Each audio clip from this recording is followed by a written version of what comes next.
Call on Dolly. She's the one the spinsters recommend. Just name the kind of man your sister wants and she'll snatch him up. Don't forget to bring your maiden eggs and she'll match him up. Call on Dolly if your eldest daughter needs a friend.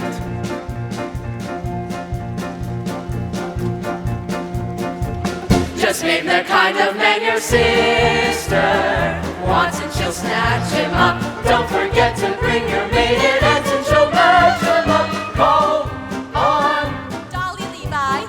That's right.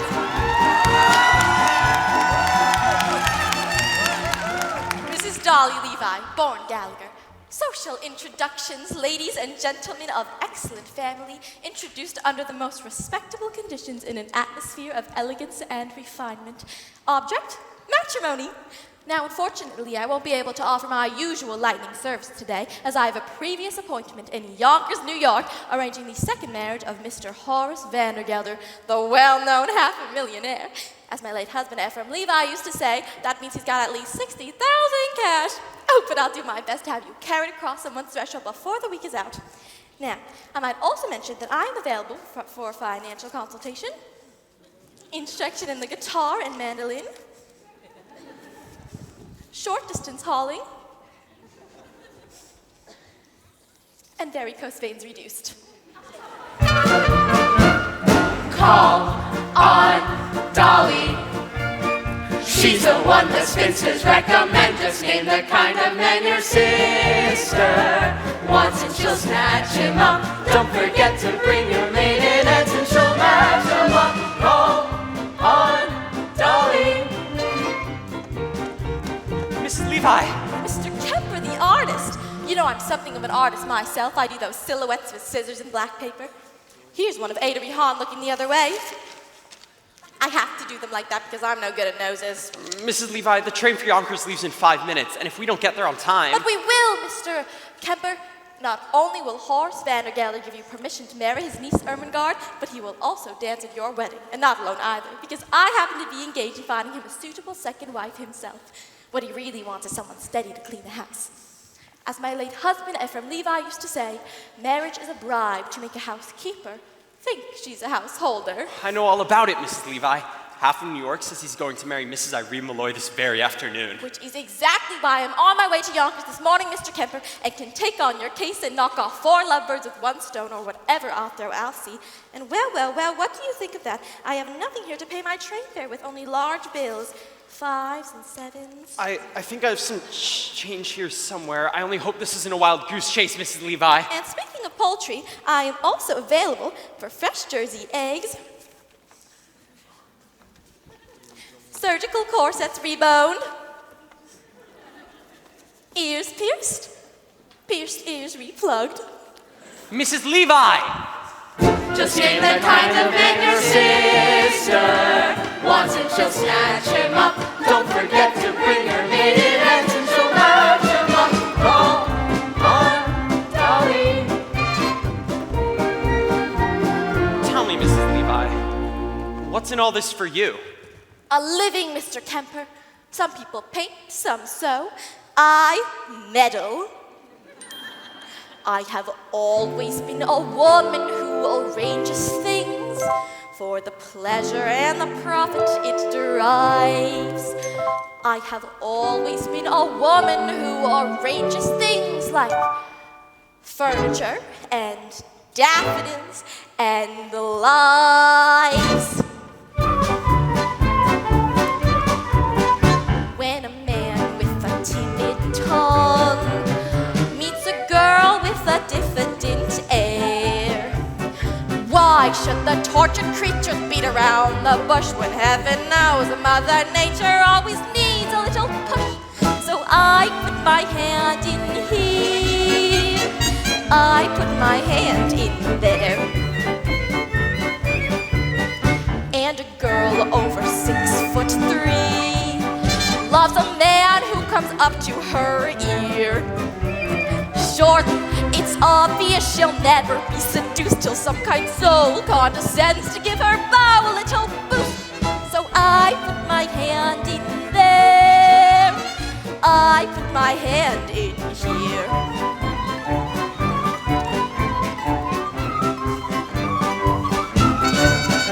I have always been a woman who arranges things.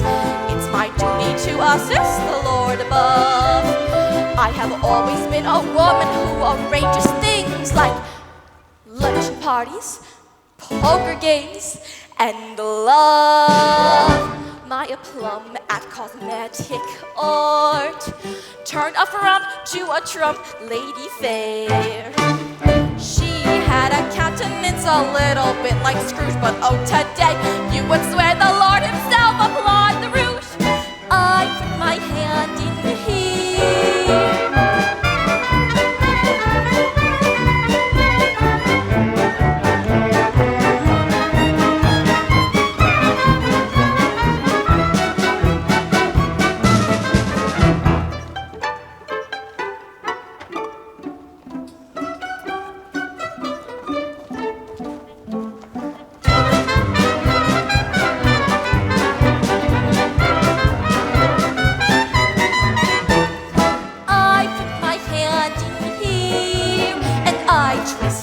Stir a little, him a little, her a little, shape a little, mold a little, some poor chap gets sold a little. When I use my fist a little, some young bride gets kissed a little. Pressure with the thumbs, matrimony comes when I put my hand in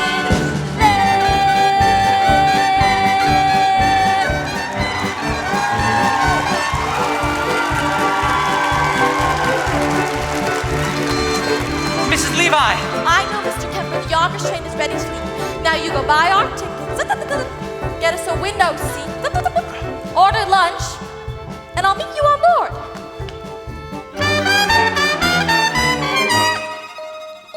Ephraim Levi, I'm going to get married again. I'm going to marry Horace Vandergelder for his money and send it out circulating among the people like rainwater the way you taught me.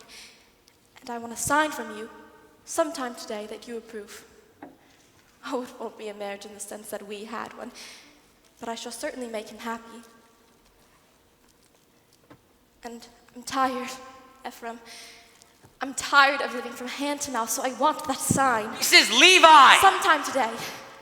Don't you worry, Mr. Kemper will board that train. We'll get to Yonkers, you'll marry Ermengarde. Just leave everything to me. For when my little pinky wiggles, some young maiden gets the giggles. Then I make my knuckles active. He says she's so attractive. When I use my index digit and they both begin to fidget. Then I use my palm. The preacher reads a psalm when I put my hand in there.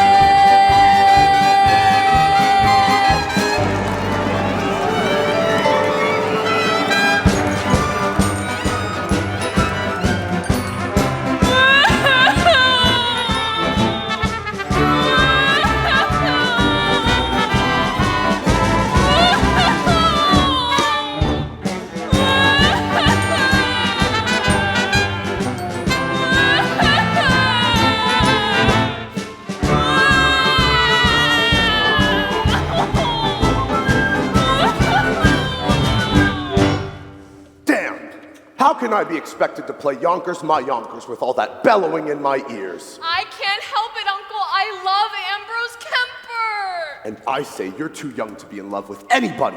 Here, take this. I'm not too young.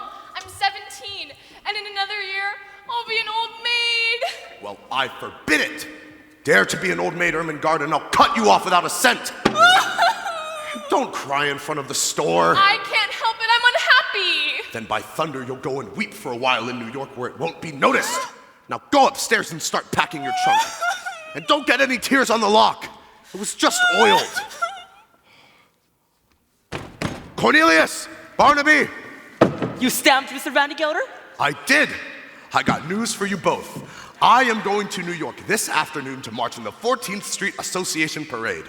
And when I come back, you're going to have a mistress. I'm too young, Mr. Vandergelder. Not yours, hell and damnation, mine. I mean, I'm getting married again. And in honor of that occasion, I've decided to promote you, Cornelius, to chief clerk. What am I now, Mr. Vandergelder? You're an impertinent fool, that's what you are. And I'm promoting you from impertinent fool to chief clerk. Any more questions? Yes. What? Does the chief clerk get one evening off a week? So that's the way you thank me for your promotion, is it? No, sir, you'll attend to the store as usual. Now get back to work. And don't forget to put the lid on the sheep dip.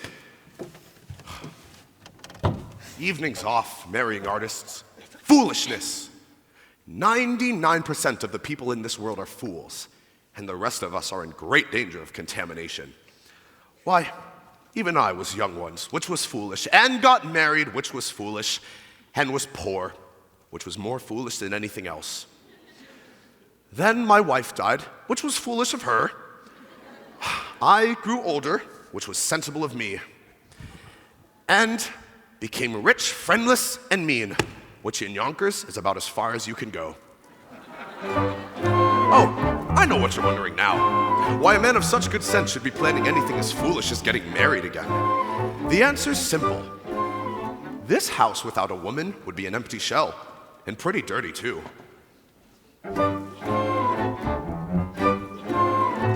It takes a woman all powdered and pink to joyously clean out the drain in the sink. And it takes an angel with long golden lashes and soft resting fingers for dumping the ashes. Yes, it takes a woman, a dainty woman, a sweetheart, a mistress, a wife. Oh yes, it takes a woman, a fragile woman, to bring you the sweet things in life. The frail young maiden who's constantly there for washing and bluing and chewing the mare. And it takes a female for setting the table and weaning the gainsy and cleaning the stable. Yes, it takes a woman, a dainty woman, a sweetheart, a mistress, a wife. Oh yes, it takes a woman, a fragile woman, to bring you the sweet things in life. And so she'll work until infinity. 3 cheers for femininity. Rah, rah, rah, rah, rah, rah, S-E-M-I-T-Y. Get out of here! And in the winter she'll shovel the ice and lovingly set out the traps for the mice. She's a joy and treasure, for practically speaking, to whom can you turn when the plumbing is leaking? To that dainty woman, that fragile woman, that sweetheart, that mistress, that wife. Oh yes, it takes a woman, A husky woman, to bring you the sweet things in life. Oh yes, it takes a woman, a dainty woman, a sweetheart, a mistress, a wife. Oh yes, it takes a woman, a fragile woman, to bring you the sweet things in life.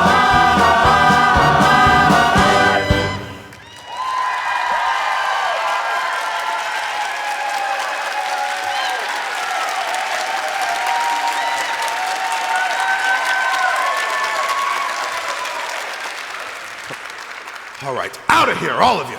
Get out! Congratulations, congratulations, 1,000 congratulations. What? What? Congratulations, Mr. Vandergelder. All New York is buzzing with the news that you've practically proposed to Irene Malloy. The streets are lined with eligible young ladies prostrate with grief. All my congratulations and sympathy. Sympathy? Did I say that? Oh, slip of the tongue, that's all. No, I'm delighted with the happy news. After all, she wasn't easy to unload. By that I mean, you know what people said, although I, for one, never believed the rumors. No, I didn't. Rumors? What rumors? Nothing to get upset about, Mr. Vandergelder. I mean, according to all known facts, her first husband passed on quite naturally. It's just that he went so sudden. A few spoons of that chowder she made special for him, and... Oh, but but it can happen to anybody. No, there's no truth in it. Just one word of advice, Mr. Vandergelder. Eat out. Now hold on, Mrs. Levi. You mean to say that Mrs. Malloy... I need to say nothing, Mr. Vandergelder. Just friendly advice. Keep away from the chowder. By the way, she's ordered her wedding gown. Beautiful, you should see it. Black.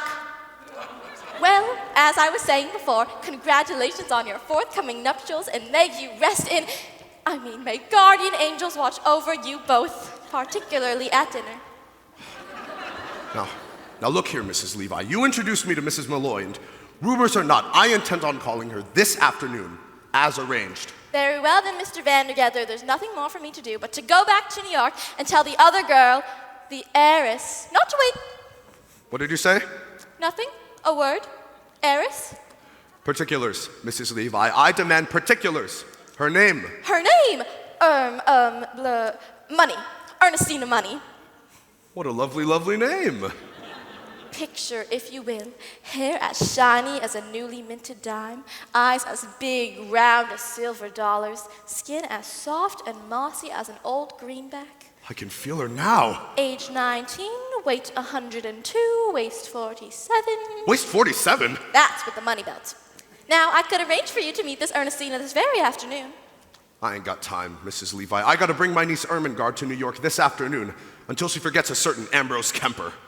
I could do that for you, Mr. Vandergelder. I know just how to manage such things. Well, then I'm marching in the 14th Street Parade. What an amazing coincidence! Guess who's been chosen to ride on the main float? The spirit of 14th Street, Miss Money. Her mother was a cash, you know. All right, Mrs. Levi, I'll meet Miss Money at the parade, but I still intend paying another call on Miss Malloy first. Oh dear, what races you make me run. Very well then, I'll meet you on that bench outside of Mrs. Malloy's hat shop at 2:30 as usual. Oh, one more thing, Mrs. Levi. Suppose I decide against Mrs. Malloy and I don't like Miss Money neither. Well, then, I happen to have one more name on my list, a name I know as well as my own, but let's not get into that now. It'll all come up by itself in good time. Don't you worry about it. Oh, but wait till you see Ernestina, Horace. A vision, a dream. It takes a woman all powdered in pink to joyously clean out the drain in the sink. And it takes an angel with long golden lashes and soft resin fingers for dumping the ashes. Yes, it takes a woman. Da da da da da da da da da da da da. Oh yes, it takes a woman. You know, Ephraim, I think I'm gonna have that room done over in blue wallpaper. Yes, in blue. Ermengarde, Ambrose, come on out here. We've got plans to make.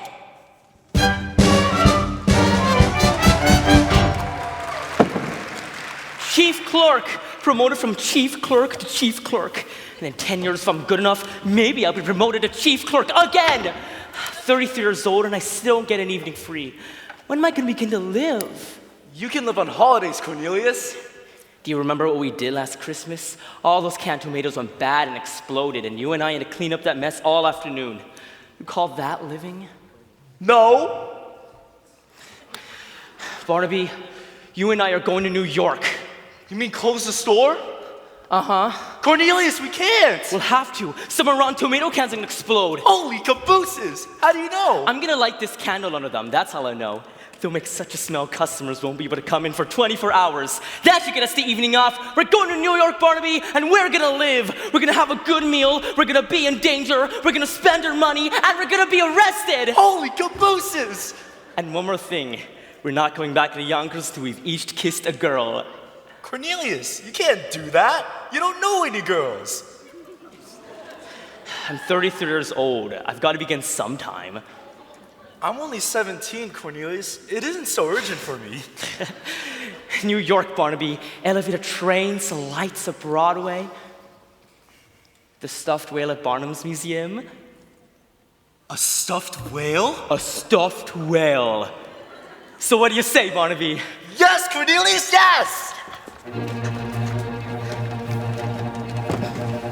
Now, the first thing to do is make you financially independent. I know, I'll find you a job. Can you dance? I'm an artist, Mrs. Levi. I paint. Well, then, my card. Mrs. Dolly Levi. Painters taught how to dance. Now, there's a man, Rudolph Reisenweber, at the Harmonia Gardens restaurant on 14th Street. I'll give you a note for him and we'll see if he can't have you both entered in the polka contest tonight. The prize is a week's engagement and a solid gold cup. Oh, the cups we won, Ephraim and me. Hold on, Mrs. Levi. No fiancé of mine is going to set foot in the cafe. And I don't mind saying I'm surprised that you have acquaintances in a place like that. Not acquaintances, Mr. Kemper. Friends. Dear friends of days gone by. My late husband, Ephraim Levi, believed in life in any place you could find it. Cafes, ballrooms, yes, even theaters. Why, even when times were bad, every Saturday night, like clockwork, down those stairs at the Harmonia Gardens we came, Ephraim and me. It's all very well to come down like clockwork, Mrs. Levi, but you're asking Ermengarde to work there. It's the only way to show Horace Vandergelder we mean business. Now, you go to the Harmonia Gardens restaurant this afternoon and say Mrs. Levi sent you, and incidentally tell Rudolph that Dolly's coming back, and I want a table for two and a chicken for 8 o'clock tonight.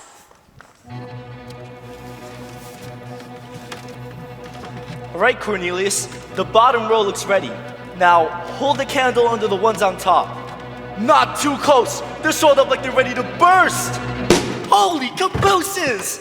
I can smell it up here. Come on, let's get dressed, Barnaby. We're going to New York. Out there's a world outside of Yonkers. Way out there beyond this hick town, Barnaby. There's a slick town, Barnaby.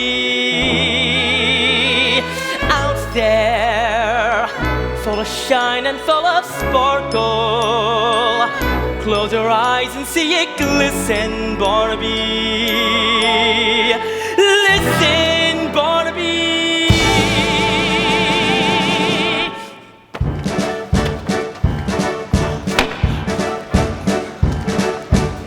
Put on your Sunday clothes, there's lots of world out there. Get out the brilliantine and dime cigars. We're gonna find adventure in the evening air.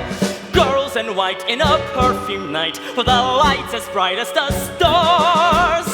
Put on your Sunday clothes, we're gonna ride through town in one of those new horse-drawn open cars.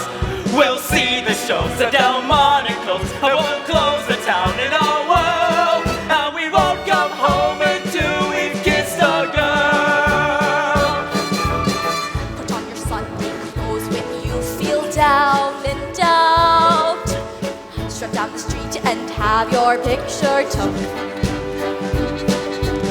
Just like a dream, your spirits seem to turn about. That Sunday shine is a certain sign that you feel as fine as you look. But Beneath your parasol, the world is all a smile. It makes you feel brand new down to your toes. Get out your feathers, your patent leathers, your beads and buckles and bows. For there's no blue Monday in your Sunday clothes. Come on, Barnaby, we're going to New York.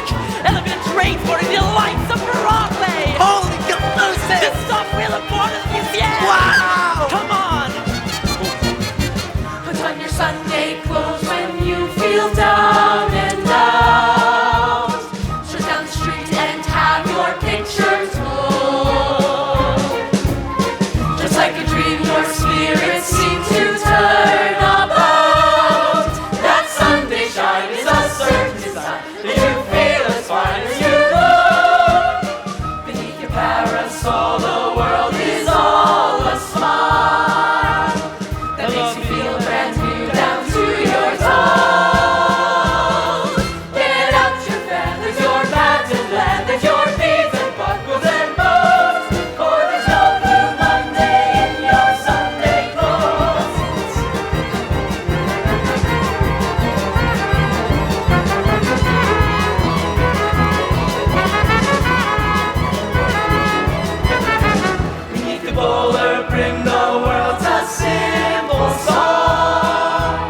lovely are improving. Now get all 11 places. We're 7 minutes late. All aboard!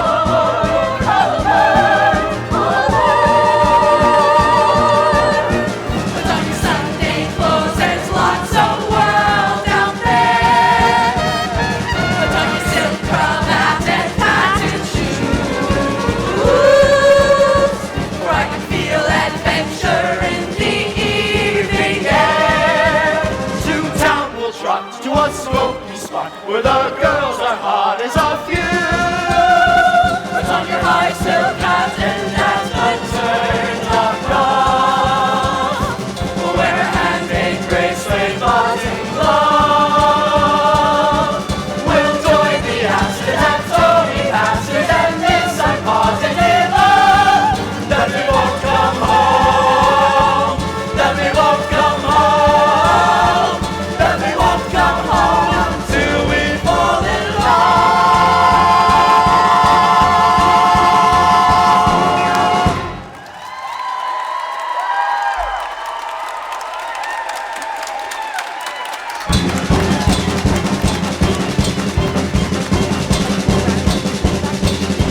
Put on your high silk hat and at the turn of dawn, wear a handmade bracelet, button glove.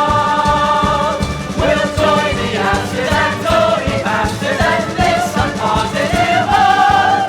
That we won't come home, that we won't come home, that we won't come home until we fall in love.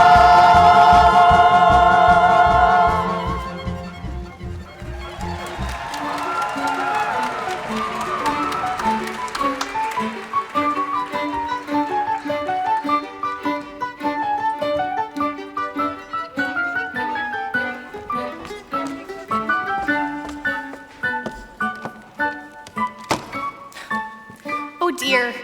Oh my. Would you look at that? 10 o'clock and the shop's not opened yet. It's all because of that impending marriage, I tell you. What marriage? Oh, I thought you knew. Why, the marriage Mrs. Levi is arranging between Mr. Horace Vandergelder, the well-known Yonkers half-a-millionaire, and my employer and friend, Mrs. Irene Malloy. Although, if you ask me, he could never take the place of her late husband, Mr. Peter Malloy. May he rest in peace, whoever he is. I'm not sure. He was a caution, you know.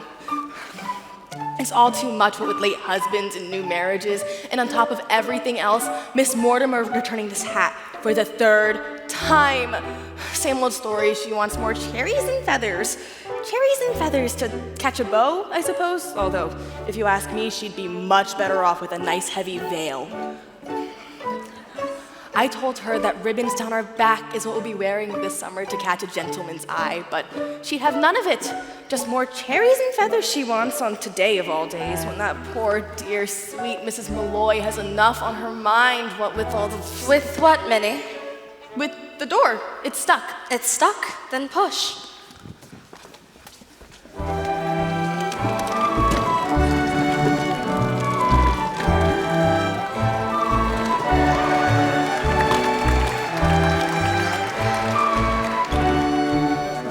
As I was saying, Mrs. Malloy, I could bite off my tongue for the things I've said and the things I'm going to say, but as long as I've gone this far, I might as well go all the way. Mrs. Malloy, why... Say it, Minnie. Why have I decided to marry Horace Vandergelder? Oh, Mrs. Malloy, I didn't ask you that. I mean, I would rather die on the rack than ask you such a personal question, but, so long as you did bring it up. I'm marrying Horace Vandergelder for one reason and one reason alone, Minnie. To get away from the millinery business. I hate hats. Mrs. Malloy! Don't protest, Minnie. All millineresses are suspected of being wicked women. That's why I can't go into balls or restaurants or theaters. That's all the proof they'd need. Take my word for it, Minnie. I either marry Horace Vandergelder or I burst out of here like a fire engine. Oh no, not Miss Mortimer again. Miss Mortimer, I'll take care of it. Oh, no, leave it be, Minnie. You can make another hat for Miss Mortimer if you'd like. I'm wearing this one myself. But, Mrs. Malloy, you can't. You're a widow in that hat. Well, it's provocative, that's what. Is it, Minnie? Well, who knows who may walk into the hat shop today, and provocative may be just what I want to be. Mrs. Malloy.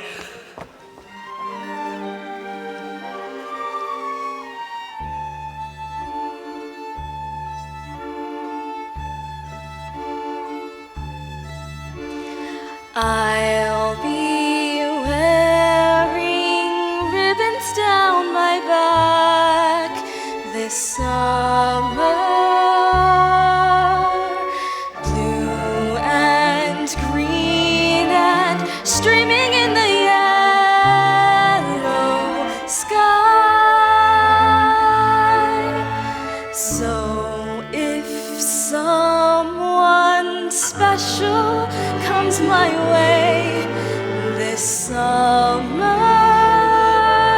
he might notice me passing by. And so I'll try to make it easier to find me in the stillness of July, because a breeze might stir a rainbow behind me that might happen to catch a gentleman's eye, and he might smile and take me by the hand this summer, making me recall how lovely love can be. And so I will proudly wear ribbons down my back, shining in my hair, that he might notice me.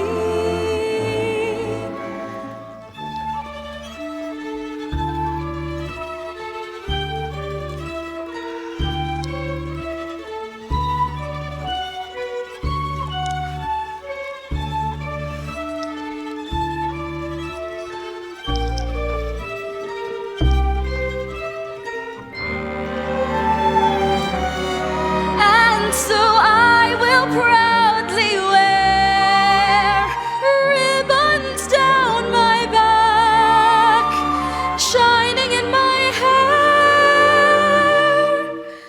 that he might notice me.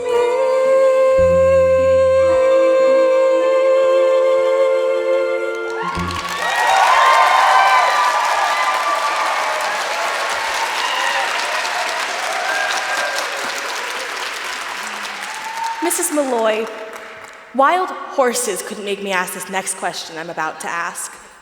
But I'm going to ask it anyhow. Do you love Horace Vandergelder? No, Minnie, I don't. Peter Malloy, God rest him, was my share of love, and I'm not saying I was shortchanged. Once is enough for a woman, as long as it's true love, and it was that. Look, Minnie, there's two men staring at the hat shop. Men? Why, I do believe they mean to come in here. Men in the shop? Oh, Mrs. Malloy, whatever shall we do? Do? Flirt with them, of course. Mrs. Malloy, you and all that talk about love. Love enough I've had, Minnie. It's a bit of adventure I could do with now. We'll heat 'em up and drop 'em cold. It'd be good practice for married life. Now, you go into the workroom, Minnie. I know some ways we can perk up our appearances. Besides, a bit of weight will only make 'em nervous and easier for us to... If you say vampire, I'll scream. Vampire. And so I'll try to make it easier to find me in the stillness of July, because a breeze might stir a rainbow behind me that might happen to catch a gentleman's eye. Oh, Minnie, we'll get an adventure out of this one yet.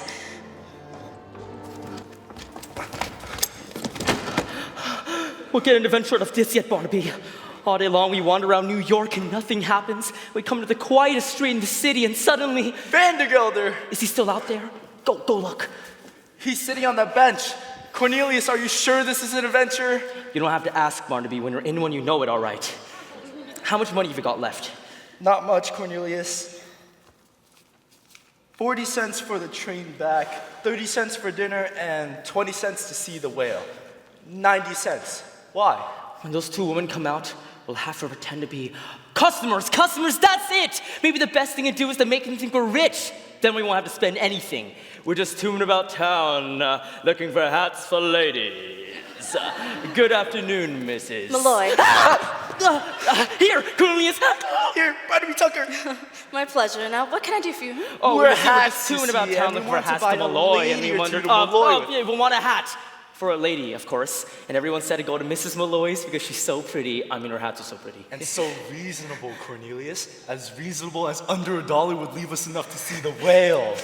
You've got to pay him no mind, ma'am. He's come all the way from Yonkers to see the stuffed whale, and he's all excited. Just keep an eye on that street, Barnaby, and maybe you'll see it pass by.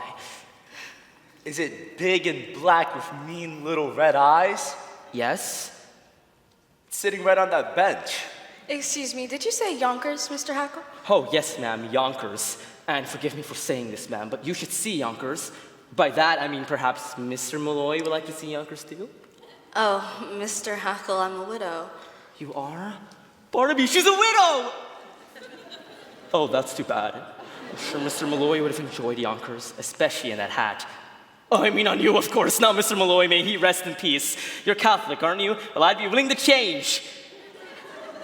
Mrs. Malloy, if you ever so happen to have a Sunday free in the near future, I'd be more than pleased to show you Yonkers from top to bottom.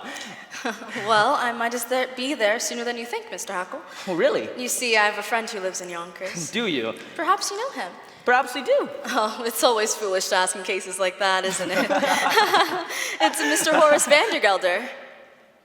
Horace Vandergelder. Of Vandergelder's Hay and Feed? Do you know him? Oh, no, I've never heard of him in my life.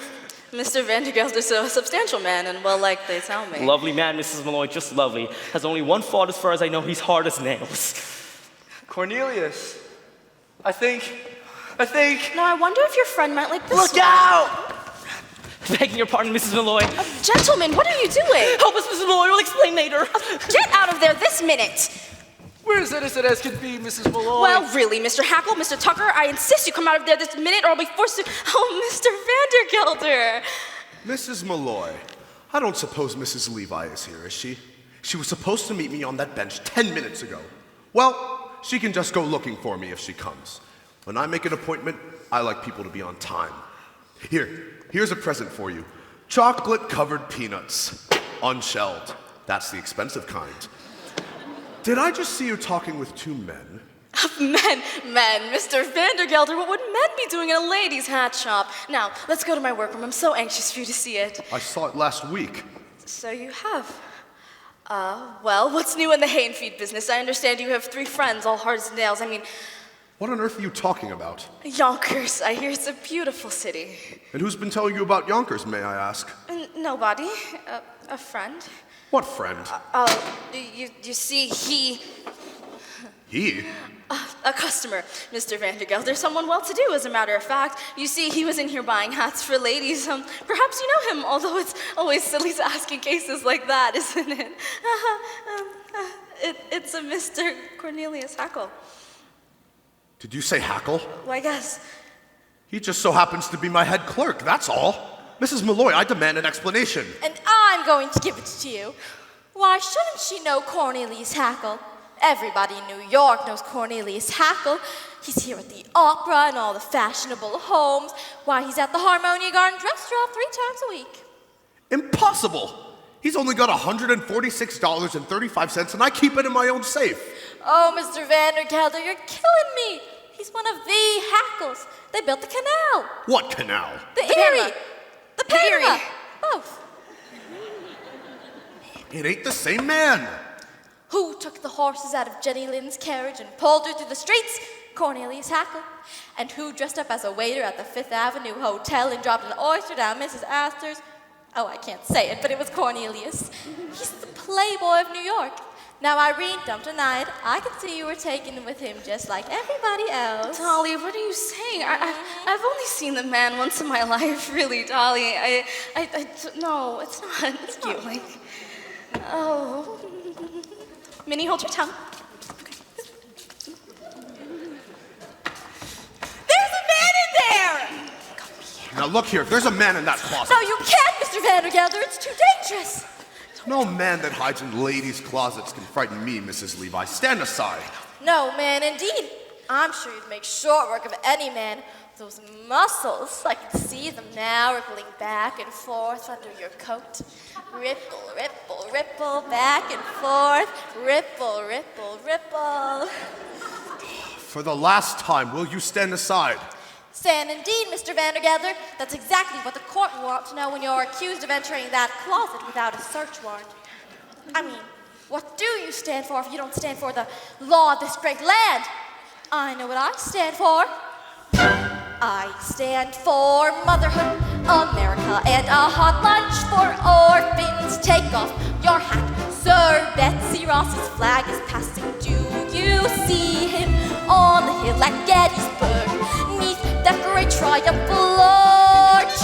If you see him as he's tramping through the grapes of wrath, stand up and march, march, march. Has this not affected you, sir? I came here at 14 years of age as an immigrant girl from a land that oppressed my people, and I must echo what was said by that great American patriot, the guy, Moses. I stand for motherhood, America, and a hot lunch for orphans. Take off your hat, sir. There's a tear-stained eagle passing. Do you see him on the bridge at Waterloo, neath that great triumphal arch? If you hear him singing Dixie in the sugar cane, stand up and march, march, march. I stand for motherhood, America, and a hot lunch for orphans. Take off your hat, sir. Betsy Ross's flag is passing. And you see him on the hill at Gettysburg. Yes, Dad, I tried to triumphal arch. Stonewall Jack. If you see him tramping high the degrees of wrath, stand up and march, march.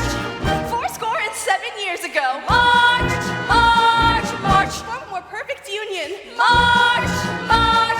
Dead the torpedoes, full speed ahead. March, march, march.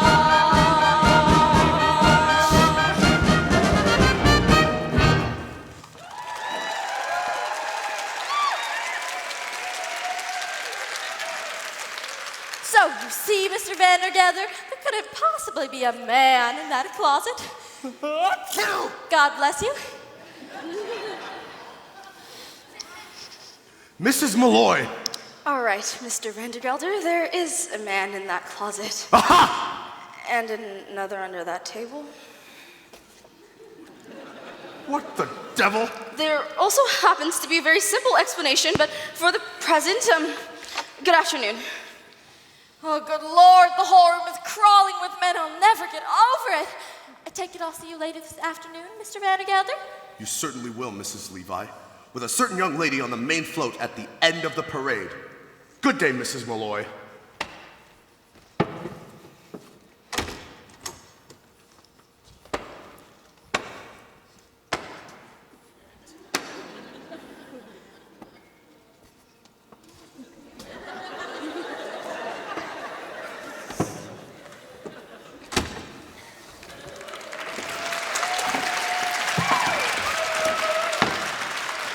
Mrs. Malloy, I can explain everything. I do not wish to hear any explanations, Mr. Hackle. Just you and Mr. Tucker do me the pleasure of leaving my shop at once, or I'll call for Officer Gogarty. Well, if you ask me, Irene, calling in officers, letting them off too easy. The law courts, that's where they belong. I've been adding up the legal offenses these two have committed, and believe me, you've got grounds for 2 writs, a non-compos mentis, and a garnishee. The main thing is to show that you've tried to settle it amicably first. Have dinner with them. Dinner? Is that absolutely necessary, Dolly? It's the way things are done in the law, Irene. Dinner first, garnishee afterwards. Well, if it must be, Mr. Hackle, Mr. Tucker, you may take Miss Fay and myself to dinner. Delighted, Mrs. Malloy, just delighted. I speak for Barnaby, too. Now, I hear there's this very nice restaurant in the railroad station. Oh, Mr. Hackle, if the Harmonia Gardens are good enough for you and your fashionable friends, it's good enough for us. They say they have a wonderful orchestra there, Minnie. We can go there, Mrs. Malloy. Now, don't misunderstand me. It's not the money or anything like that. It's just that, it's the whale. It's the whale. No, it isn't the whale, Barnaby. It's the dancing. You see, they have dancing in a place like that, exhibitions, even contests, and I don't know how, and it would take me weeks, months, years to learn. Dolly Levi, 33-year-old chief clerks taught how to dance. Now, it's very simple. You put one arm here and one arm here. Oh, no, it's no use. I've absolutely no sense of rhythm. Absolutely no sense of rhythm is one of the primary requirements for learning by the Gallagher-Levi method. Just give me 5 minutes of your time, Mr. Hackle, and I'll have you dancing in the streets. We'll start with lesson 7, the waltz kick turn. It's very simple. Right foot touch, left foot touch, under, back, around, touch, out, through, around, behind. Release. Unfurl. That's wonderful! When I think of the lucky woman who will find heaven in your arms, let's go back to lesson 1. Put your hand on her waist and stand with her right in your left hand. And 1, 2, 3, 1, 2, 3, 1, 2, 3. Look, I'm dancing. Well, I was. Of course you were, Mr. Hackle. Take the someone whose arms you're in. Hold on to them tight and spin. And 1, 2, 3, 1, 2, 3, 1, 2, 3. Wow! I'm dancing! Turn around, try floating through the air. Can't you be a little more aesthetic? Don't you think my dancing has a polish and a flair? The word I think I'd use is athletic. Well, my heart is about to burst. My head is about to pop. And now that I'm dancing, who cares if I ever stop? Look at me, everybody! I, Cornelius Sport, am dancing! You're next, Mr. Tucker. Glide and step, and then step and glide. And everyone, stand aside.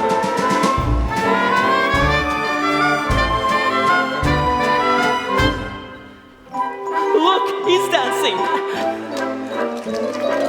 You could learn to polka if you worked a week or so, or the tango filled with passion seething. I might join the chorus of the Castle Garden show. Whatever you do, for gosh sakes, keep breathing. For my heart is about to burst. My head is about to pop. And now that we're dancing, who cares if we ever stop?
Mrs. Levi.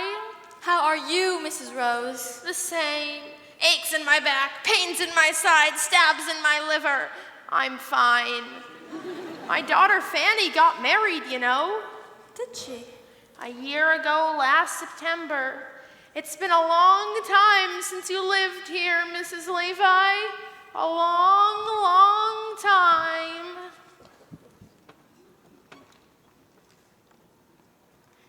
Ephraim, let me go. It's been long enough, Ephraim. Every evening for all these years, I've put out the cat, I've locked the door, I've made myself a little rum toddy, and before I went to bed, I said a prayer, thanking God that I was independent, that no one else's life was mixed up with mine. Then one night, an oak leaf fell out of my Bible. I placed it there when you asked me to marry you, Ephraim. A perfectly good oak leaf, but without color and without life, and I suddenly realized that I was like that leaf. For years I had not shed one tear, nor had I been filled with a wonderful hope that something or other would turn out well. And so, I've decided to rejoin the human race. And Ephraim, I want you to give me away. Before the parade passes by, I'm gonna get in step while there's still time left. Before the parade passes by. Mrs. Levi, come along. Cornelius is taking us to the 14th Street Parade. Everyone will be marching. Why, Irene, you're crying. Oh, Dolly, life is full of wonderful things. Come with us, Dolly. I will, Irene. I will.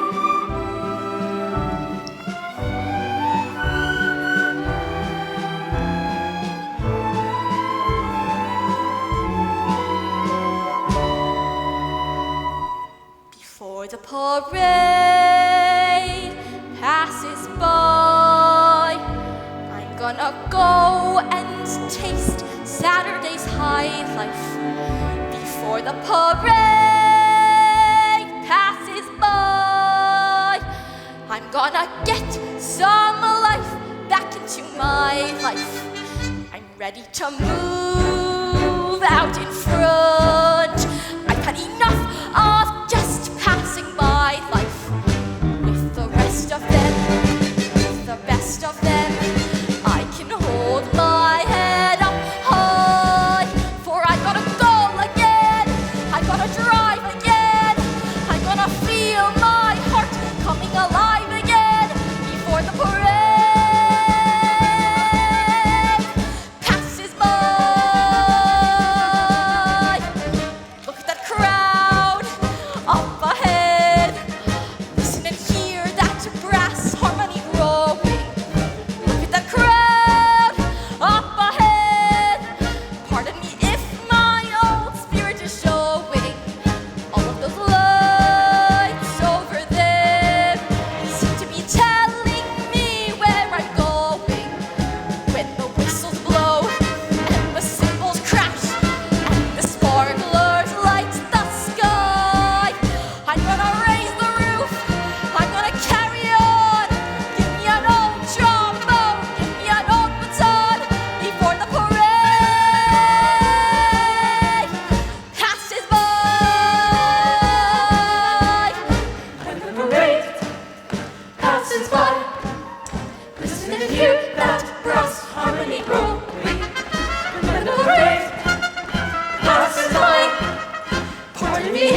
Mrs. Levi, she's beautiful.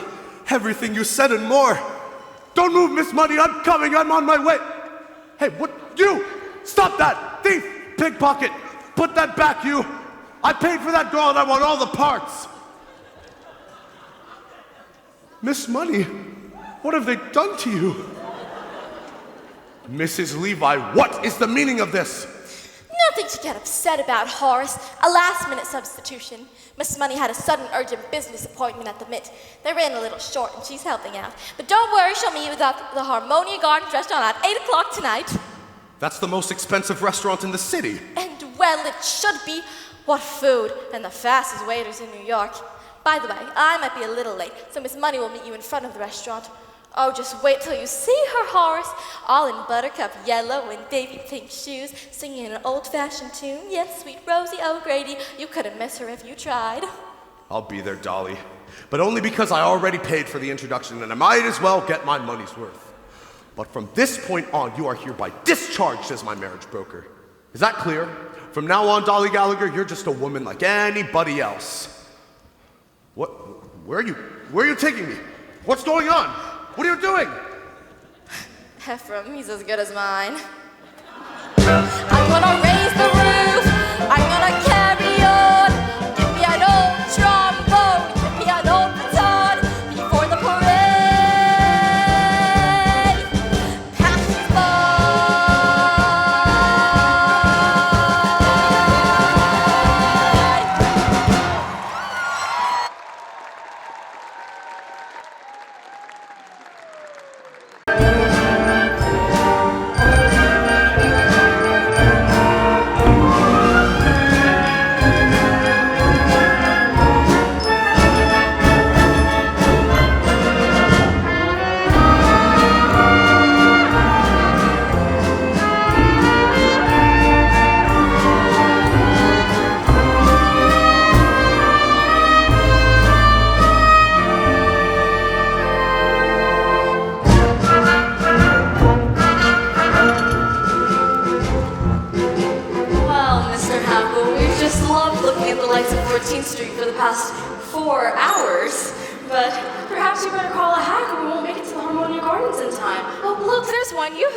Couldn't take a hack. No, it's not the money or anything like that. It's just that nowadays, really elegant people never take hacks. Hacks is out. They all go by streetcar. J.P. Vanderbilt, Diamond Jim Morgan. Then by all means, a streetcar. Imagine. Just think I've been elegant all my life and never even knew it. Now, of course, if you really want to be elegant. We do. You walk!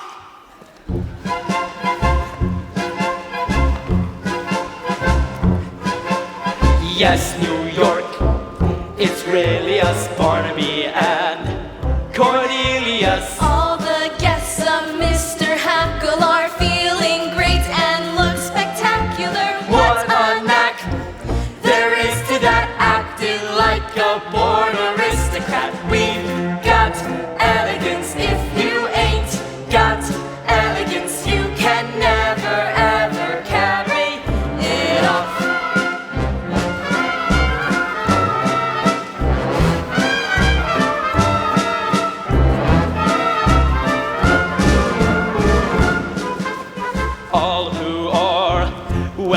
Pedigree, Minnie Fay has pedigree. Exercise your wildest whims tonight. We are out with diamond gems tonight. Could they be misleading us? Silver spoons were used for feeding us. We've got elegance. If you ain't got elegance, you can never ever carry it off.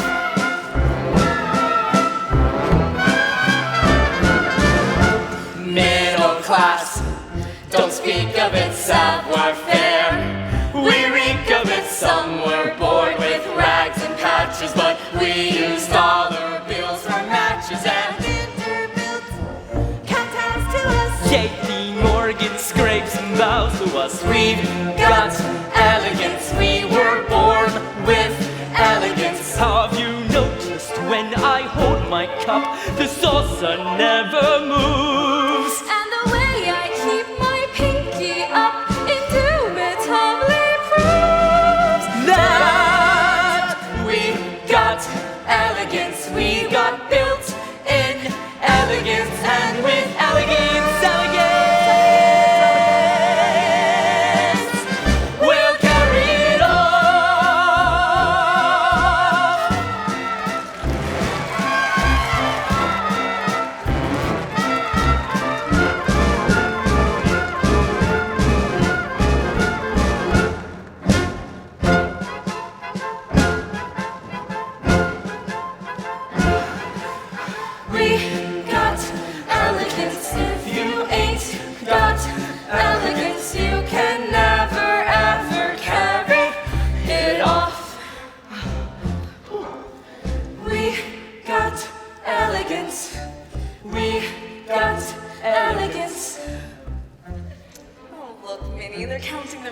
again. Isn't that just like the rich? Well, gentlemen, aren't you going to escort us in? Oh, yes, certainly. Barnaby? Mrs. Malloy, Yes, Mr. Hackle? as we start inside, may I? Yes, Mr. Hackle? May I put my arm around your waist? Yes, Mr. Hackle, but I might as well warn you. A corset is a corset.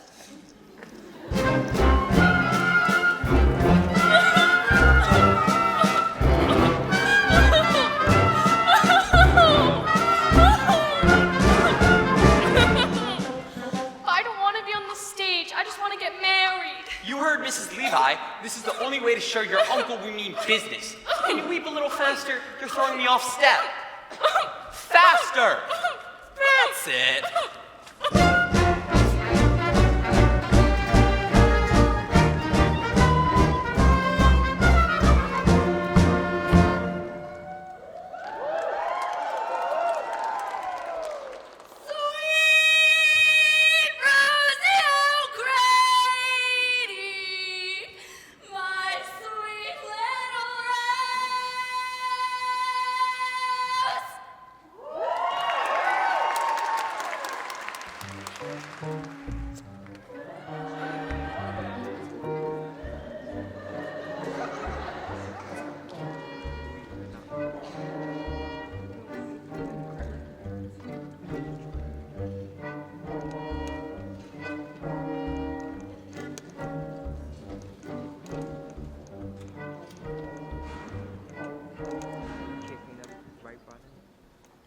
It is my order, as head waiter of the Harmonia Gardens restaurant, and your supreme commander, that the night of our nights, our usual lightning service shall be twice as lightning as ever.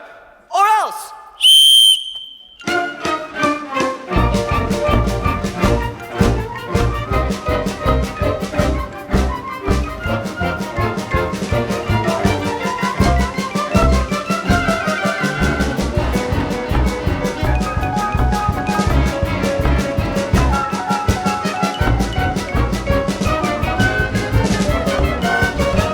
I trust you are finding this table satisfactory, sir. The private dining rooms cost a bit more, but they do afford the best view of the entertainment.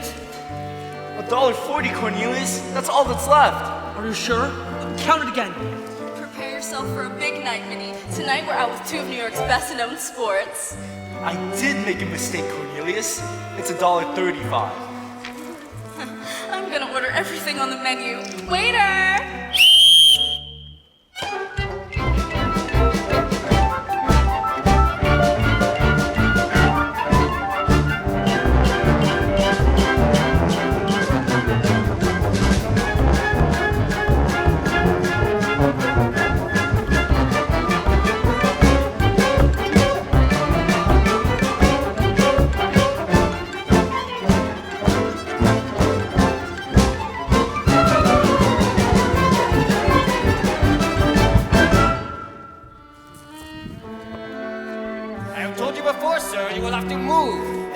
For Mrs. Levi and party. And who do you think I am? Only it's Horace Vandergelder and party. She's in my and party. I ain't in hers. Mr. Vandergelder, of course. It's just as Mrs. Levi mentioned nothing about you bringing your...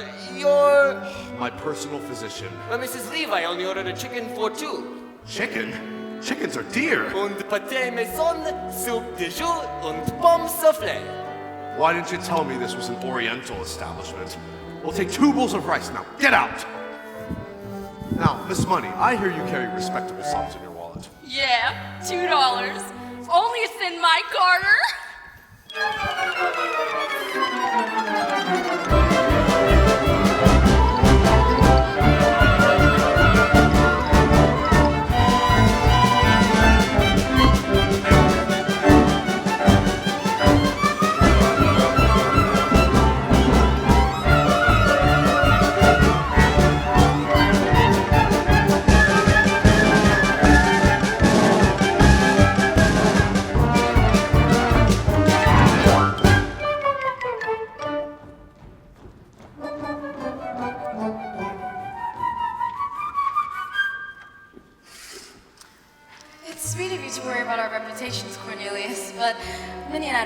Yes, tonight. Well, Minnie, what have you decided? Oh, I couldn't have anything at these prices. I really couldn't. Great grindstones. What a sensible girl. Waiter, can we have 4 glasses of beer, a loaf of yesterday's bread, and some cheese? Oh, Cornelius, yesterday's bread. Now I know how you keep half of New York in stitches all the time. Minnie, have you ever had pheasant? Pheasant!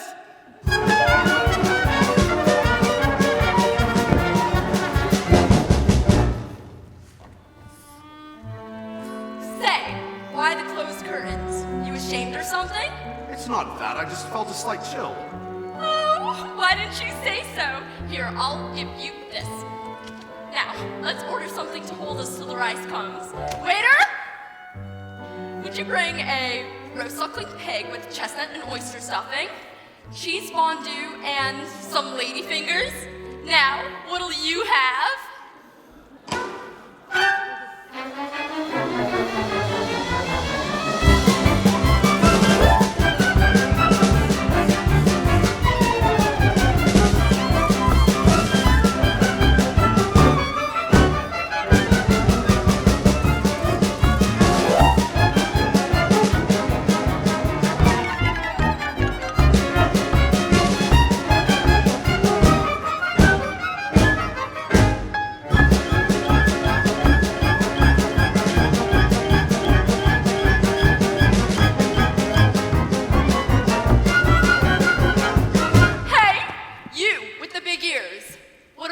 After the show?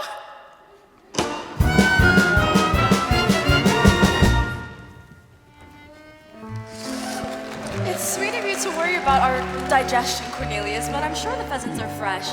We'll have 4, please, and a nice red wine. Oh, wait a minute, no wine. No wine? Champagne! Champagne? It's once in a lifetime, Barnaby. Champagne, Neapolitan ice cream, and hothouse peaches, and Barnaby, give the band leader a nickel and tell him to play to a wild rose. We want music while we dine.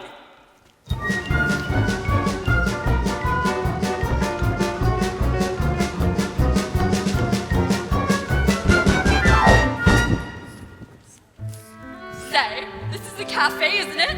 Let's dance. The Vandergelders do not dance, Miss Money. We're Presbyterian. All right, I'll dance myself. Give him $2 for the band leader, will you? And tell him to play something refined. I'm gonna do the hoochie coochie.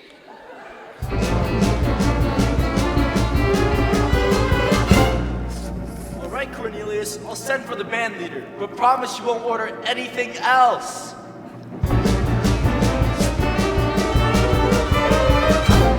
You wait here, Miss Money. I'll tell them to play a nice waltz.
Look, you. Give this to the band leader and tell him to play a waltz. Here's a nickel for the band leader. Would you tell him to play? money! And 2 more pheasants, please! Cornelius!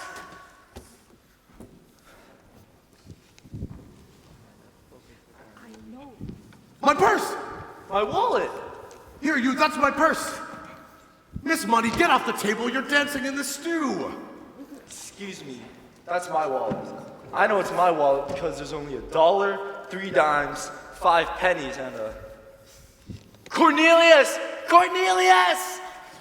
Did he say 2 pheasants? 3, 4 pheasants for the house. And who cares if we don't see the whale? I'll buy my own. Sir!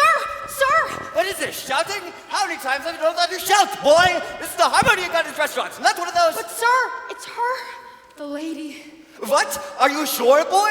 Just as you told me. 8 o'clock on the nose, up pulls a carriage, and now sits a tall lady with a red dress and the biggest handbag I ever saw. It's she, Mrs. Levi. She's back. Rudolph, is it true? I just heard someone laughing outside of the kitchen window and it sounded like... It is. It's Dolly. It is true. Fritz, tell the band. She just said that of her carriage. It's true.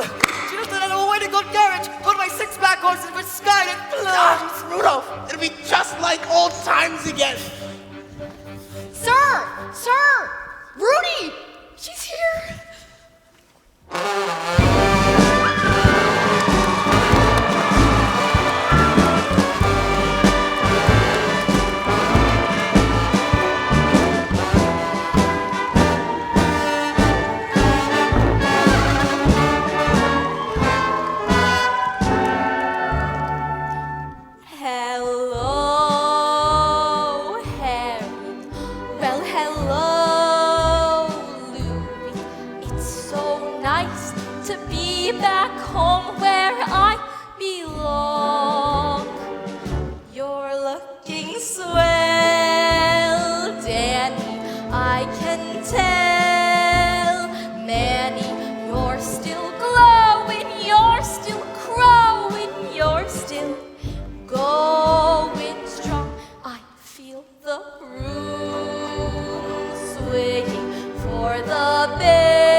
glances from us handsome men.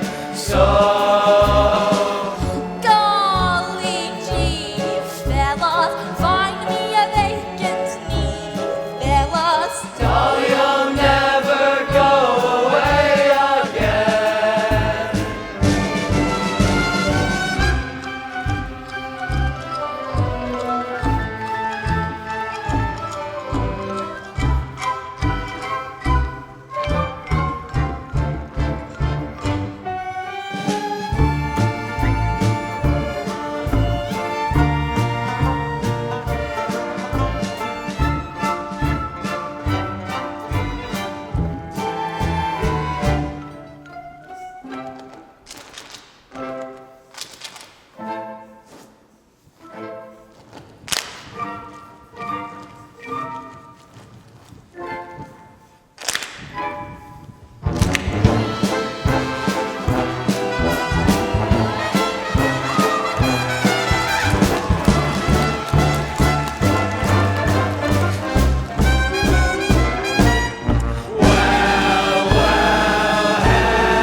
explanation of... Exactly. Ernestine, who I trusted. She wanted to do the hoochie-coochie. Well, she always was artistic. Horace, I'm gonna have our table moved down front. There's one dancer I particularly want you to see.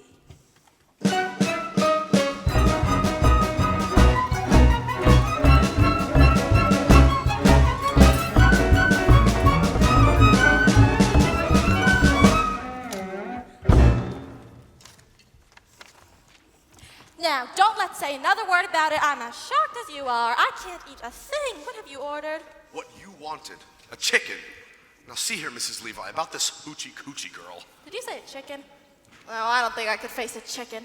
Not a chicken, not today, not after what's happened. Good, then cancel the chicken. And bring a turkey.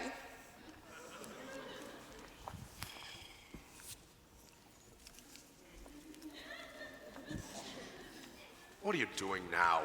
Oh, nothing. Just looking the place over, getting acquainted with the surroundings. That's the trouble with you, Dolly. Always wanting to know everything. Always putting your nose into other people's affairs. Anybody who married you would get as nervous as a cat. What? What's that you're saying? I said anybody who married you would Horace Vandergelder, get that idea right out of your head this minute. I'm surprised you even mentioned such a thing. Understand once and for all that I have no intention of marrying you. I didn't mean that. Well, I certainly do hope not. Horace Vandergelder, you go your way, and I'll go mine. I'm not some Irene Malloy whose head can be turned by a few chocolate-covered peanuts unshelled. Why, the idea of you even suggesting such a thing? Mrs. Levi, you misunderstood me. Well, I certainly do hope not, but if I had any intention of marrying again, it would be to a far more pleasure-loving man than you. However, we won't discuss it anymore. Here's the waiter with our food. I'll serve Mr. Vandergelder, Rudolph. Here's some white meat for you, and some dumplings, lighter than air they are, and some giblets, very tender and very good for you. No, as I was saying before, you go your way, and I'll go mine. Now start writing on the wine. You'll feel better at once. However, since you brought the matter up, there is one thing I am going to say. I didn't bring the matter up at all. One thing I ought to say is that it's true. I'm a woman who likes to know everything, who likes to manage things, but I wouldn't want to manage anything as out of control as your household. You'll have to do that yourself, God helping you. It's not out of control. Very well, then. We won't discuss it anymore. Have some beets, Horace. They're good. I don't like beets. That's good. No, a complaining, quarrelsome, friendless soul like you is no sort of companion for me.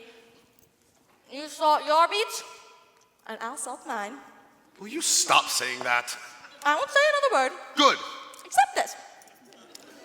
At your age, Horace, you should enjoy hearing the honest truth. My age. My age. You're always talking about my age. Well, I don't know what your age is, but I do know that up in Yonkers, with bad food and a bad temper, you'll double it in 6 months. Have some more beets, they're good. I don't like beets. I hate beets. That's nice. No, the pity of it is, you could be a perfectly charming, amiable, witty man if you wanted to. I don't want to be charming. But you are. Look at you now. You can't help it. Now sit down and let's talk about something else. But before we change the subject, there's one more thing I am going to say. I don't want to hear it. And you're wasting your time, Dolly Levi. I won't ask you to marry me. I suppose that means you want me to ask you.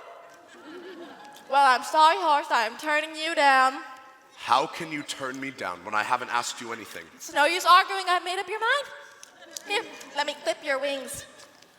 I've got a headache. I'm going back to my hotel. You can't go now. The competition's about to begin. Here's the money to pay for the dinner. Here's $20. Wait a minute. There's nothing in here but $1, 3 dimes, 5 pennies, and a button. This isn't my purse. I've lost my purse. Barnaby, the purse you found! Impossible. I can't imagine you without your purse. It's Vandergelder's. Cornelius, we better get out of here. What am I going to do? I've never been here before. They don't know me. Stop eating that turkey. I can't pay for it. Horace, is the latest thing, a polka. Now sit down. There's one dancer I particularly want you to see.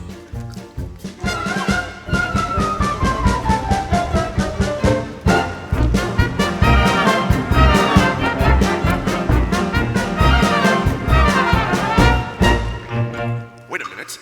That man, that dancer. Isn't he wonderful? With talent like that, he's sure to win the solid gold cup. Come along, Mrs. Malloy. It's been a perfectly wonderful evening, but I'm afraid we're gonna have to cut it, short. Minnie, a polka. Cornelius, I simply must have one dance. But Vandergelder's right there. We've got to go. We will go, but we'll dance our way out.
you're doing? What were you up to? Mr. Vandergelder, I can explain everything. I don't want to hear your explanations. You're fired!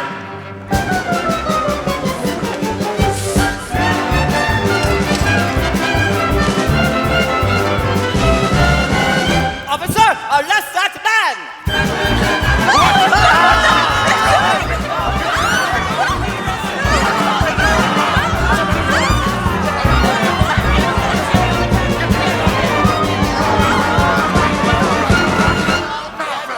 To my parents. Quiet! Quiet. That's better. Now, you're all charged with disturbing the peace, inciting to riot, assault and battery, and several other serious violations of the law of this land. Is there anyone here to speak on your behalf? I say, is there anyone here to speak on your behalf?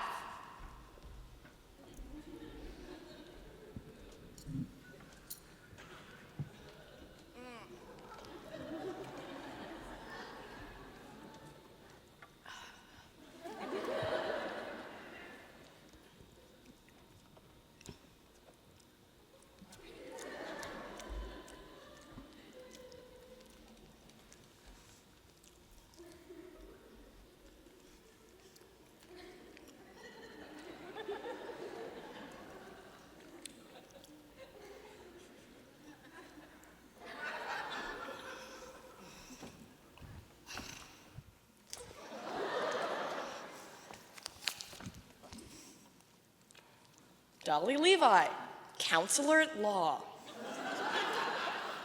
Your Honor, the defense rests. No, there is no need to call witnesses, ladies and gentlemen, when I see upon that bench a brow that gleams with honor, a pair of snow-white whiskers that bristle with fair play, and a nose. I ask you to look at that nose, ladies and gentlemen, a nose that shines in the night like a flaming beacon of justice. Your Honor, would you turn a bit this way so we can get a better look at your beacon? A living symbol of the motto of this great land, E probuscus unum. Your Honor, I ask for freedom for my clients and a verdict of guilty for the only real culprit, Horace Vandergelder of Yonkers, New York. Dolly! The one man responsible for these grievous charges of willful destruction of private property. A curtain torn, a waiter bruised, and a solid gold cup bent. Cruelty to a poor, unfortunate minor. Would you mind repeating that, dear? Pardon me, Mrs. Levi, but if it pleases the court, I have something to say. I was just about to call on you, Mr. Hackle. Go right on ahead. Cornelius Hackle, if you dare testify against me, you'll be discharged. You've already done that, Mr. Vandergelder. And I'll do it again. You've done it again, too. But even if you hadn't, I'd still say what I have to say. Now, I don't know much about disturbing the peace or inciting a riot, but what I do know is that what happened to me today, which is the most important thing that can happen to a man, might never have happened if I obeyed your orders and stayed in Yonkers, New York. Your Honor, I am talking about none other than love. What?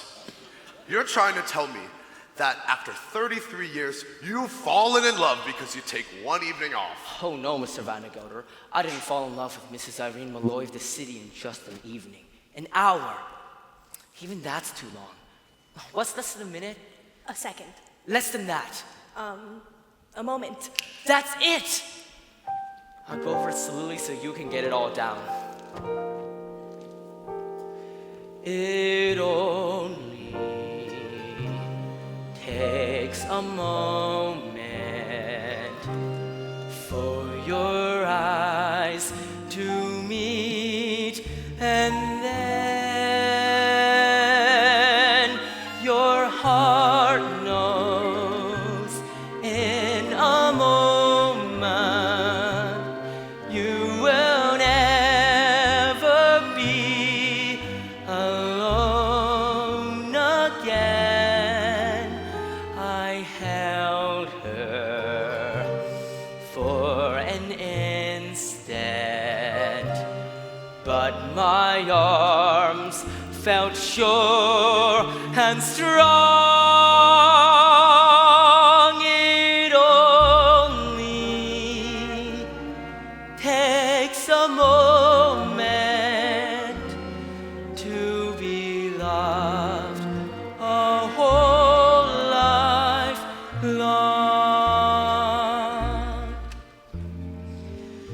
Isn't the world full of wonderful things? There I sat, cooped up in Yonkers for years and years. And all that time, wonderful people like Mrs. Malloy were walking around the city, and I didn't know them at all. I don't know whether you can all see from where you're sitting. Well, for instance, the way your eye, cheek, and forehead come together up here. Can you? Well, I'll tell you now. A fine woman is the greatest work of God on earth. You can talk all you like about the Niagara Falls or the pyramids. They aren't in it at all. No, of course, I've seen women before. But today I talk to an equal to equal. And they're so different from men. And awfully mysterious, too. I bet you can know a woman 100 years and never be really sure if she truly liked you or not. Today I've lost many things. My job, my future, everything that people think is important, but I don't care. Even if I have to be a ditch digger for the rest of my life, I'll be a ditch digger who once had a wonderful day. I missed a few words back there, Mr. Hackle, right after it only. Takes a moment, but his arms fell short and strong. It only takes a moment. He held me for an instant, but his arms felt safe and strong. It only took a moment to be loved a whole life long. And that is all that love's about. And we'll recall when time runs out that it only took a moment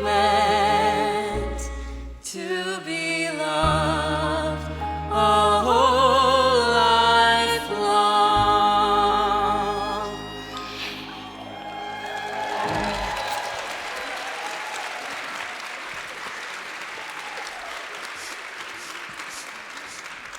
Dismissed. Dismissed, you're all dismissed. All except Horace Vandergelder of Yonkers, New York. Go, you're free, and bless you. You may see the prisoner now, Mrs. Levi. Well, that's your life, Horace. Without niece, without clerks, without bride, and without your purse. It looks like there's only one more thing left to say. If it's to ask you to marry me, Dolly Levi, never! Not in a million years. Under no circumstances will I ever ask you to marry me. Oh, that wasn't it at all, Horace. All I was going to say to you was, goodbye. What? Goodbye. What are you talking about? It's too late, Horace. I failed. And when a woman fails, there's nothing more for her to say but goodbye. Nonsense. Goodbye. Goodbye. Goodbye. Goodbye. Goodbye. Don't try to stop me, Horace, please.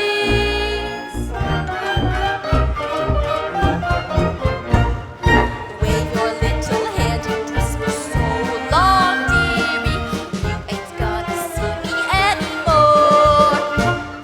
But when you discover that your life is dreary, don't you come on knocking on my door. For I'll be all dolled up and singing that song that says, you dog, I told you so. So wave your little hand and whisper so long, dearie, dearie, should have said so long ago. Because you treated me so rotten and rough, I've had enough of feeling low. So wave your little hand and whisper so long, dearie, dearie, should have said so long ago.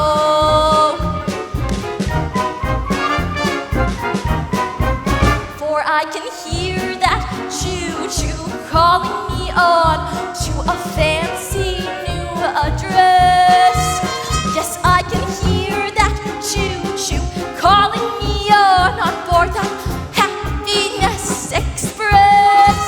I'm gonna learn to dance and drink and smoke a cigarette.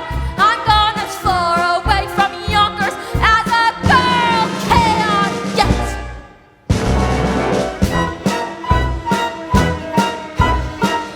And on those cold winter nights, Horace, you can snuggle up to that old cash register.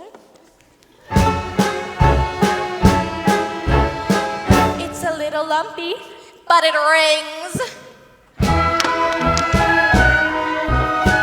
Don't come on knocking, I'll be all dolled up and singing the song that said you dog. I told you so. So, Horace, you will find your life a sad old story when you see your Dolly shuffle off to glory. Oh, I should have said so long, so long ago.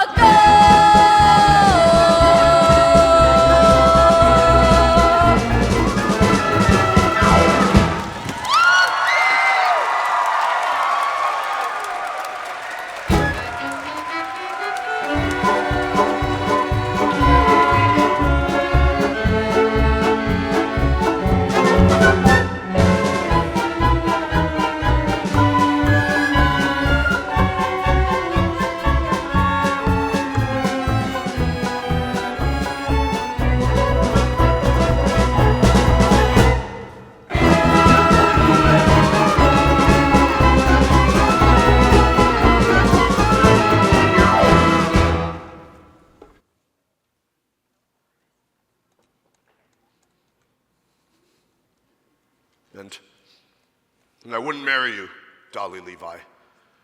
Not if you were the last woman on earth. Not if you asked me 1,000,000 times. I didn't need you before and I don't need you now. Dolly Levi, you go your way and I'll go my...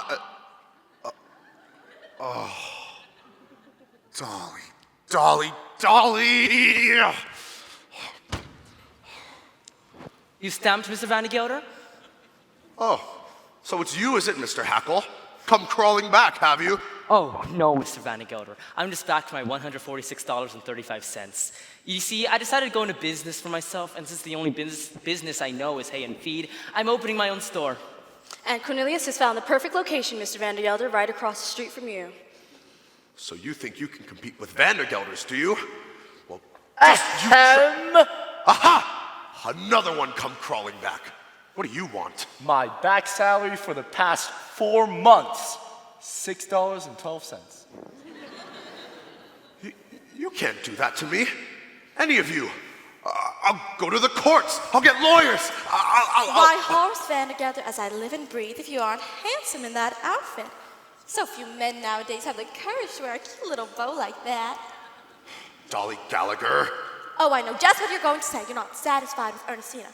Well, I have another girl for you, the ideal wife, but don't let me interrupt you. You were doing something? What were you doing? Getting Cornelius's money, Dolly, $146. And 35 cents. Plus $6.12 of mine. And the money my mama left me, $52.48. 38. 48. All right. If it's money you want, the safe is upstairs.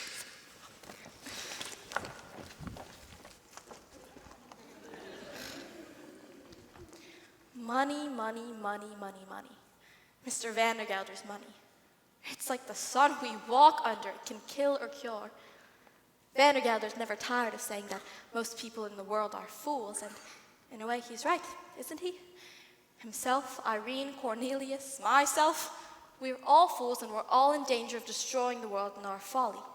But the surest way to keep us out of harm is to give us the 4 or 5 human pleasures that are our right in this world. And that takes a little money. The difference between a little money and no money at all is enormous. It can shatter the world.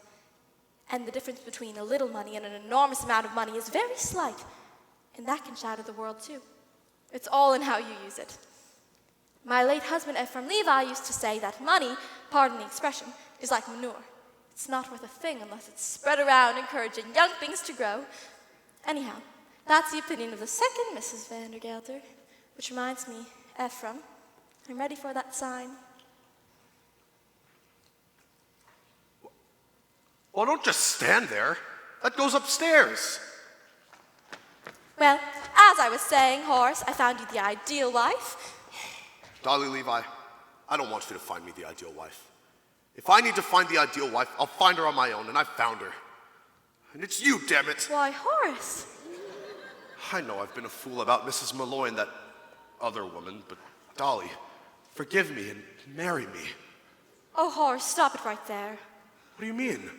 You know as well as anybody, Horace, that you're the first citizen of Yonkers, and your wife would have to be a somebody. Answer me, am I a somebody? You are a wonderful woman. Oh, you're partial. No, it won't be enough for you to load your wife with money and jewels, to insist that she be a benefactress to half the town. By the way, it's bad business letting Cornelius open a store right across the street from you. Better take him back and let him be your partner. Partner? And Barnaby can have Cornelius' old job. Now see here, That Dolly. way we'll all be together to dance at Ermengarde's wedding. That does it. You've gone too far, Dolly Levi. I'll dance at no weddings. Besides, I don't know how, and it would take me weeks, months, years to learn. All right, I'll dance. Why, Horace, I never thought I'd hear you say a thing like that. That front room, idiot! Oh, go on, what are you waiting for? Horace Vandergelder, what is going on up there? Oh, nothing. I just thought I'd have that front room done over in blue wallpaper. Horace.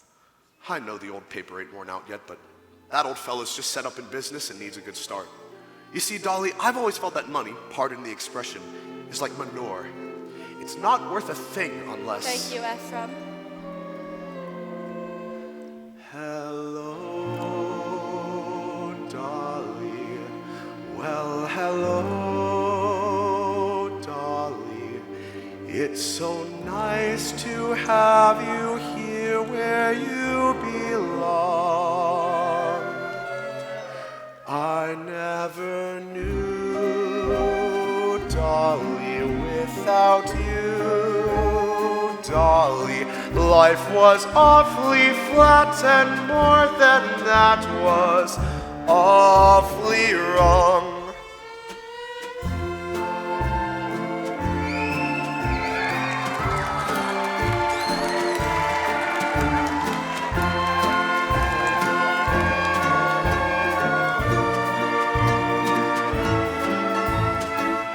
Here's my hat, Horace. I'm staying where I'm at, Horace. Dolly, I'll never go away. Wonderful woman.